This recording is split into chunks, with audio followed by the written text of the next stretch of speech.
America అధ్యక్షుడు Donald ట్రంప్నకు మరోసారి ప్రాణాపాయం తప్పింది. వాషింగ్టన్ హిల్టన్లో ఆయన పాల్గొన్న విందు కార్యక్రమం వద్ద దుండగుడు కాల్పులకు తెగపడటం కలకలం రేపింది. తుపాకులు కత్తులతో వచ్చిన దుండగుడు కార్యక్రమం జరుగుతున్న హోటల్ బాల్ రూమ్ వైపుగా దూసుకురాగా సీక్రెట్ సర్వీస్ ఏజెంట్లు అడ్డుకున్నారు. ట్రంప్ సహా ఇతర ప్రముఖులను అక్కడి నుంచి సురక్షితంగా తరలించారు. ట్రంప్తో పాటు ఆయన కేబినెట్ సహచరులను చంపడమే నిందితుడి లక్ష్యమని అమెరికా అధికారులు వెల్లడించారు.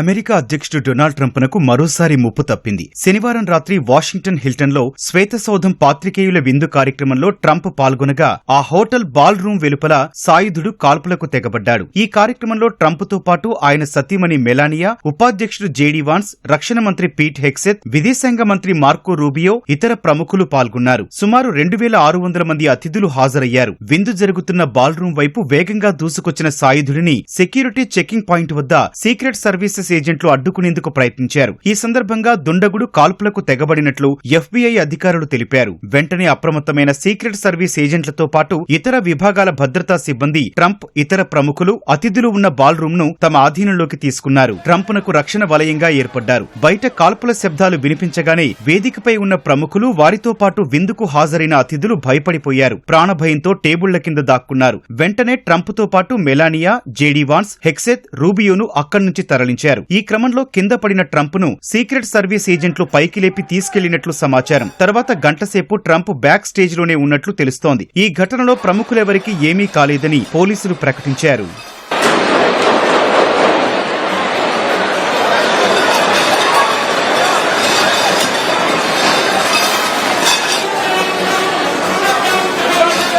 కాల్పుల ఘటనపై స్పందించిన ట్రంప్, సీక్రెట్ సర్వీస్ ఏజెంట్లు, ఇతర విభాగాల భద్రతాధికారులు అద్భుతంగా పనిచేశారని ప్రశంసించారు. ఆగంతకుడి వద్ద శక్తివంతమైన అనేక ఆయుధాలు ఉన్నట్లు ట్రంప్ చెప్పారు. దుండగుడి కాల్పుల్లో సీక్రెట్ సర్వీస్ ఏజెంట్ ఒకరు గాయపడినట్లు తెలిపారు. అతనికి ప్రాణాపాయం లేదని చెప్పారు.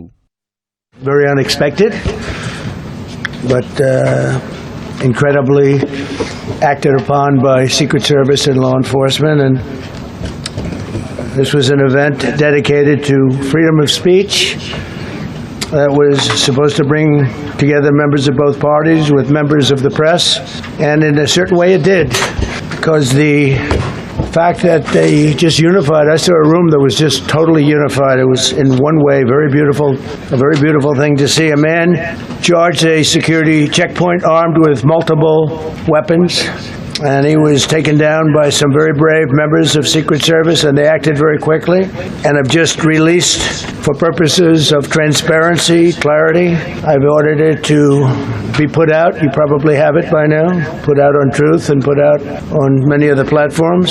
A tape showing the violence of this thug that attacked our Constitution, and also showing how quickly Secret Service and law enforcement acted on our country's behalf.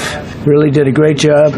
One officer was shot, but saved by the fact that he was wearing obviously a very good bulletproof vest. He was shot from very close distance with a very powerful gun, and the vest did the job.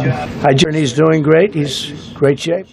కాల్పులకు తెగబడిన దుండగుడిని FBI బృందాలు అదుపులోకి తీసుకున్నాయి. అనంతరం జరిపిన విచారణలో కీలక విషయాలు వెలుగులోకొచ్చాయి. Trump, ఆయన cabinet సహచరులే లక్ష్యంగా అనుమానితుడు దురాగతానికి యత్నించినట్లు అమెరికా తాత్కాలిక అటార్నీ జనరల్ టాడ్ బ్లాంచ్ వెల్లడించారు. ఈ దాడికి పాల్పడ్డ నిందితుడిని కాలిఫోర్నియాకు చెందిన 31 ఏళ్ల కోల్ థామస్ ఎలెన్ గా దర్యాప్తు అధికారులు గుర్తించారు. లాస్ ఏంజల్స్ సమీపంలోని టోరెన్స్ లో ఉపాధ్యాయుడిగా పనిచేస్తున్న దుండగుడు షికాగో మీదుగా వాషింగ్టన్ కు రైలులో వచ్చినట్లు భావిస్తున్నారు. నిందితుడి వద్ద ఒక షాట్ గన్, హ్యాండ్ గన్, పలు కత్తులు స్వాధీనం చేసుకున్నట్లు Washington police chief Jeffrey Carroll తెలిపారు. సీసీటీవీ ఫుటేజ్ ఆధారంగా 2 చెక్ పాయింట్లను దాటుకుని లోపలికొచ్చాడని, ఒంటరిగానే ఈ దాడికి పాల్పడ్డాడని అధికారులు భావిస్తున్నారు. విందు జరుగుతున్న హిల్టన్లో ఒక సాధారణ అతిథిగా గది అద్దెకు తీసుకుని బస చేశాడని తెలిపారు.